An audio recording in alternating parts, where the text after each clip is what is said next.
सुशांत सिंग राजपूत या अभिनेत्याने टीव्ही आणि सिनेमा या दोन्ही माध्यमांत काम करून अगदी अल्पावधीतच प्रेक्षकांच्या मनात आपलं स्थान निर्माण केलं होतं। तो अनेकांच्या आवडीचा अभिनेता होता, त्यामुळं त्याच्या निधनाच्या बातमीनंतर चाहत्यांवर आणि संपूर्ण सिनेजगतात दुःखाचा डोंगर कोसळला होता।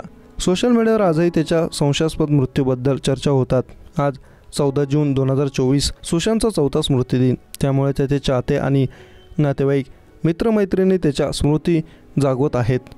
सुशांतचा मृतदेह 14 जून 2020ला त्याच्या बांद्र्यातील अपार्टमेंटमध्ये सापडला होता। पोलिसांनी तपास सुरू केल्यानंतर ही आत्महत्या असल्याचं म्हटलं जातं, मात्र सुशांतच्या कुटुंबाने ही हत्या असल्याची शंका व्यक्त केली।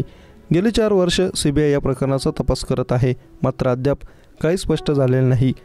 सुशांत गेल्यानंतर त्याचे कुटुंबीय आणि मित्रपरिवार त्याला न्याय मिळावा अशी मागणी सातत्याने करत आहेत। आज त्याच्या स्मृतिदिनानिमित्त त्याचा जवळचा मित्र महेश शेट्टी आणि बहीण श्वेता सिंह कीर्ती यांच्याकडून पुन्हा एकदा न्यायाची मागणी केली जात आहे।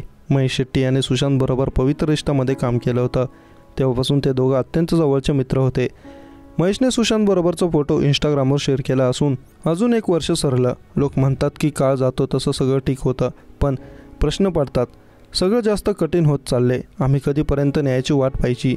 आम्ही वाट पाहतोय, कायद्यावर आमचा विश्वास आहे, वस्तुस्थिती काय आहे हे जाणून घ्यायचा आम्हाला हक्क आहे, अशा शब्दांत महेशने आपल्या भावना व्यक्त केल्या आहेत। त्याचबरोबर जस्टिस फॉर सुशांत असा हॅशटॅगही त्याने बरोबर जोडला आहे। सुशांतची बहीण श्वेताने सुशांतचा एक जुना व्हिडिओ शेअर केला, त्यात सुशांत बहिणीबरोबर धमाल करताना दिसतोय।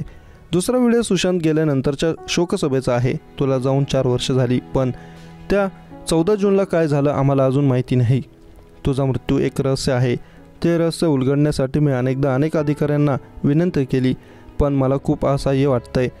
आज पुन्हा एकदा आणि शेवटचं मला त्यांना विचारायचं आहे। त्यांनी आपल्या मनाला विचारून मला सांगावं की माझ्या भावाचा मृत्यू कसा झाला हे जाणून घ्यायचा अधिकार मला नाही का, असं श्वेताने हा व्हिडिओ शेअर करताना म्हटलं।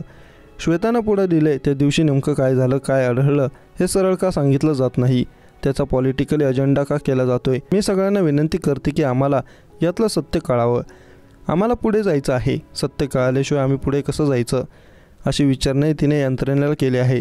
या प्रकरणाबाबत जेव्हा CBI अहवाल देईल तेव्हाच चित्र स्पष्ट होईल असं दिसतंय।